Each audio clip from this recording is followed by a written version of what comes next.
शेतकरी मित्र नमस्कार. दिनांक 9 आहे आणि वार आहे रविवार. कोणकोणत्या भागामध्ये जोरदार स्वरूपाचा पाऊस होऊ शकतो? तर या ठिकाणी आपण मॅपवर बघू शकता कोणकोणत्या भागामध्ये जोरदार स्वरूपाचा पाऊस आणि वारं पण आपल्याला दिसत आहे. वारं हे तुळजापूरच्या दिशेने म्हणजे खालून उलटं वारं असणार आहे. ही देखील दक्षता सर्व शेतकऱ्यांनी घ्यायची आहे. त्याचबरोबर बीड, गेवराई, त्यानंतर जामखेडमध्ये कोरडं हवामान राहील. कर्जत, जामखेड, करमाळा या भागामध्ये पाऊस पडणार नाही असं दिसत आहे.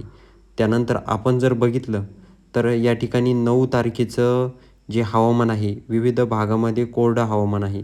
त्याचबरोबर अहमदनगरमध्ये देखील कोरडं हवामान आहे. म्हणजे हे दुपारपर्यंत कोरडं हवामान आहे.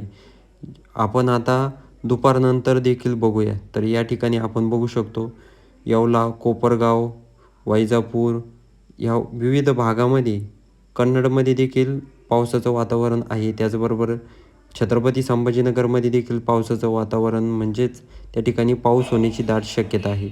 त्याचबरोबर पुढं जर बघितलं आपण तर पैठणमध्ये देखील जोरदार स्वरूपाचा पाऊस होऊ शकतो.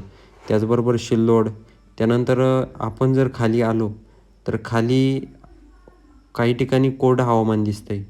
तर काही ठिकाणी आता या ठिकाणी आपण बघू शकतो बीड, गेवराई, बीडमध्ये देखील थोड्याफार प्रमाणात पाऊस होऊ शकतो. तर इकडं वर देखील श्रीरामपूर, राहुरी, वांबुरी, अहमदनगर दुपारनंतरचं हे आहे 3 नंतर. 3 नंतर वातावरणाला सुरुवात होणार आहे आणि जोरदार स्वरूपाचा पाऊस दुपारनंतर होण्याची दाट शक्यता आहे. त्याचबरोबर जुन्नर, पारनेर, सिन्नर